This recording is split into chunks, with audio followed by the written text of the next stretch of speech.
With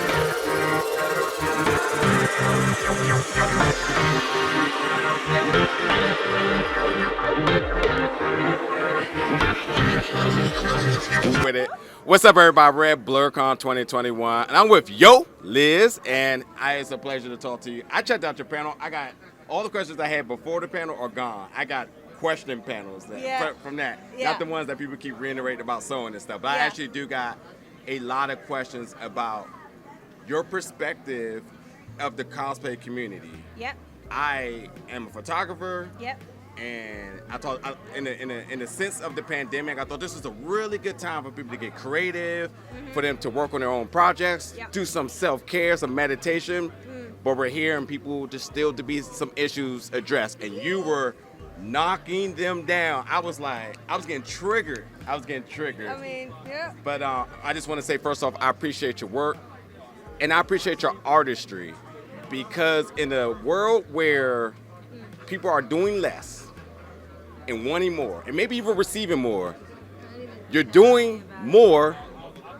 You're not only doing a character, adding your own rendition to it with amazing craft, and then you're adding a set location to it, and then you're bringing a character to life. This is the art that I'm saying is dying, because people are buying green screens and saying, Photoshop everything. Forget it. So the cosplay, the actual character, the essence of bringing the character is dying.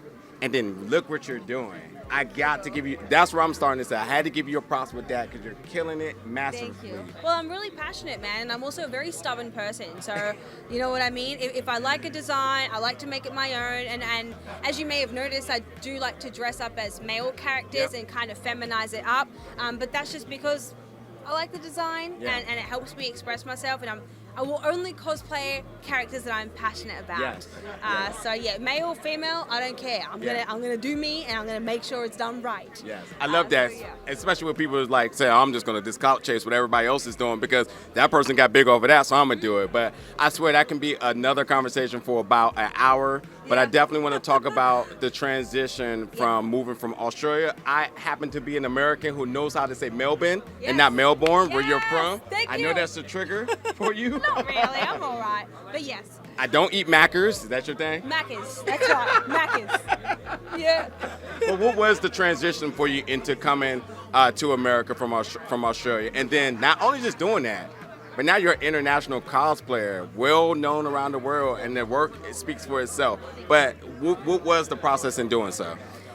It was a really tricky process because everything was happening in the midst of COVID. So you can imagine that it was difficult from every angle to be able to do the transition. You know, it's not easy, and it's currently not even complete. So I'm still trying to really establish myself and get settled here. But yeah, it's all a waiting game. It hasn't been easy, nor has it been fun. But I'm going to get what I want, and I'm just waiting. I'm doing all the right things. I'm trying to, not do anything to jeopardize. Yep, I already know what you're talking about. Yeah. So, it's not easy, and it's not done yet, but I'm going to make it happen. That's right. That's right. If you ever have an Australian friend, family, whatever, there's a level of ambition that's instilled in their blood and their DNA. So everything she's saying is not just hot talk. It's legitimate about it. And I mean, like, the world travel at a young age. A lot of Americans are complacent. A lot of Americans in this area never even leave this area, by the way. But so I want to make sure I give you your due respect on that notion. Thank you. My other thing that I wanted to talk about is I shoot photography. That's irrelevant right now.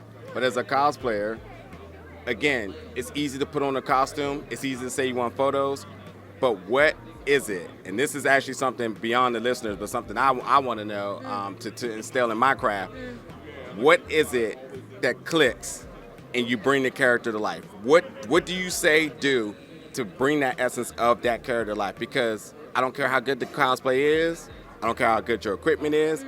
If you can't bring that character to life, the photos, still photos don't move, and all of them, angles, dimensions, it looks like it's cinematic and it's standing still. Well, when I cosplay, I feel like, not that I don't love who I am, I love who I am, but in costume, you're not yourself. Do you understand that? And like, for example, every single outfit that I've worn, I'll shrug the shoulders up and I'll be a little bit more tough with it.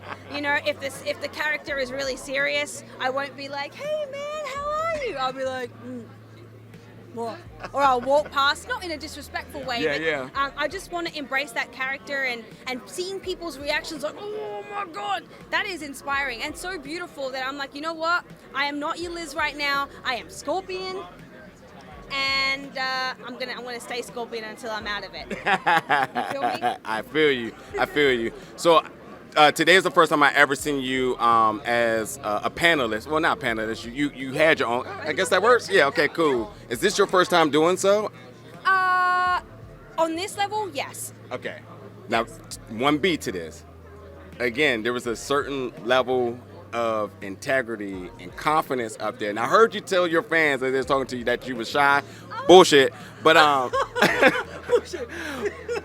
but seriously, when you got up there, and this was what I started the interview with, is that there was a certain level of purpose. Oh yeah. I feel like you took yourself out of it and you started saying, hey, I want you all to receive this. People want to learn, and people like the fact that there were over like 15 or 20 people was more it was more like I got to put my head on straight. These people have made effort. These people want to know. These people want to learn, and they're making effort to listen to your kangaroo ass voice. Not true. But and I'm for the people. I've always been for the people. I love people and I respect people, and the effort that they make, I have to give that times 50 because that's just how I show my respect and my appreciation for you. So I put my shyness to the side. I'll probably go upstairs and hyperventilate a little bit and be like, yes, it's over. But I did what I had to do, and I'm glad that you enjoyed it, and that you think that that you said that I'm confident because I was shitting my fucking self. I'm telling you. You have amazing stage presence. I mean, you were rotating. The rebuttals, the energy, like. Thank you. It really means a lot. I'm gonna get emotional. Leave me. It's got to be two people having it right now. No, you. seriously, no. You receive your flowers while you're here because there was definitely a level of energy for a Sunday. This is the con. Anybody's ever been to any con? Sundays usually they die down. People are really hurting from the night before, but there was a certain level of passion and energy in that panel where I hope it's available at some point, but you need to check it out, especially cosplayers that want to be inspired to be as good as she is, and photographers who want to learn about etiquette. Matter of fact, cosplayers who need to also learn about the other end of that etiquette. Right. There were some gems dropped that people not talking about. People may be scared to talk about, but you did it. I'm all about helping, and I'm all about people looking after themselves because you'll get taken advantage of. No matter how good, no matter how bad, no matter how passionate you are, people are going to want to milk you. Yeah. And don't be that cow. Yeah. Eat the grass. Don't let them milk you. That's it.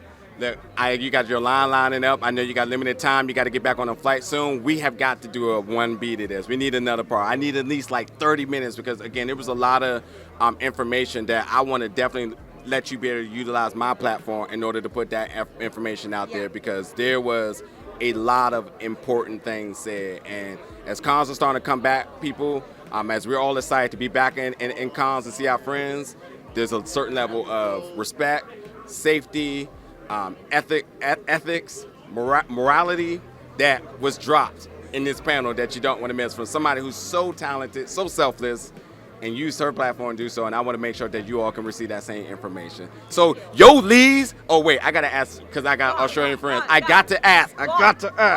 What's your favorite American fast food chain? Oh, fucking Checkers.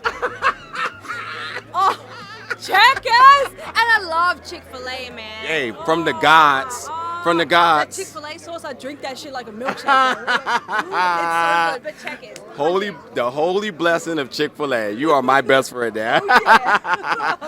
Well, thank you everybody for tuning in. Make sure you, you should already, but if not, her social media information will be in the description below.